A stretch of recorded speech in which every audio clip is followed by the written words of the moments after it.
এখন আমি আপনাদেরকে দেখাবো কিভাবে প্যাটার্নে সিঙ্কেজ দিতে হয়। সিঙ্কেজ সাধারণত দুইভাবে দেওয়া যায়। একটা হলো প্যাটার্ন থেকে, আরেক প্যাটার্ন সফটওয়্যার থেকে, যেমন রেডটির এটা হলো প্যাটার্ন সফটওয়্যার, আর এটাকে পিডিএসও বলা হয়, পিডিএস থেকে। আরেকটা হলো মার্কার থেকে। যখন মার্কার সফটওয়্যারে অনেক সময় ডিফারেন্ট ডিফারেন্ট সিঙ্কেজ থাকে, কোনোটায় 2%, 3%, কোনোটায় 5%, 3%, এরকম থাকে। তো সেই ক্ষেত্রে ওইখান থেকে দিলে যে কোনো সময় যে কোনো মার্কারে চেঞ্জ করা যায়। আর এখান থেকে দিলেও সে নতুন করে আবার ওখানে মার্কার করতে হয়। তো সেই ক্ষেত্রে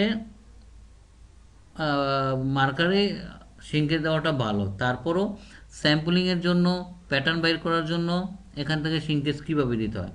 প্রথমে যেতে হবে সিলেক্ট অবজেক্ট।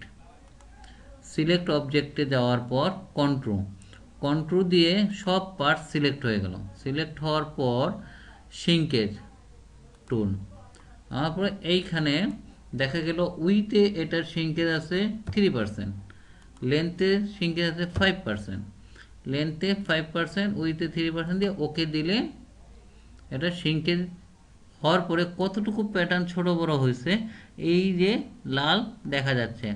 যখন ক্লিক করে দেওয়া হইল আনসিলেক্ট চলে গেছে। যাওয়ার পর এখন এটা যে কত পার্সেন্ট সিঙ্কেজ সেটা কি করে বুঝবো?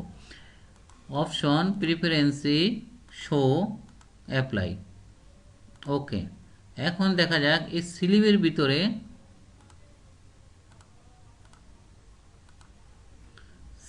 ভিতরে কি বলতেছে। স্টাইল 123, স্টোর 123, স্লিপ সাইজ হলো এক্স স্মল থেকে XXL, কাট নাম্বার স্লিপের 2, ডেট কত সময় এটা বানানো হয়েছিল, 9 তারিখ, এরকম টাইম সহ চলে আসবে। ক্লায়েন্ট নাম, সিঙ্কেজ লেন্থে ছিল 5%, উইথে ছিল 3%, অর্ডার নাম্বার, সিজন, রিমার্কস, এগুলো সব চলে আসে। এই লেখাটা রেড কালার আছে। যদি কেউ চায় এই লেখাটার কালার চেঞ্জ করতে, প্রিফারেন্সিতে যাবে, যাওয়ার পরে টেক্সট কালার যদি ব্লু করে দেওয়া হইলো, ব্লু করে দিলে ব্লু হয়ে যাবে। যার যেটা দরকার সে সেভাবে এখান থেকে কালারটা নিজের পছন্দ মতো নিয়ে নিতে পারবে। সেই ক্ষেত্রে এখানে সব লেখা এখানে দেখা যাবে।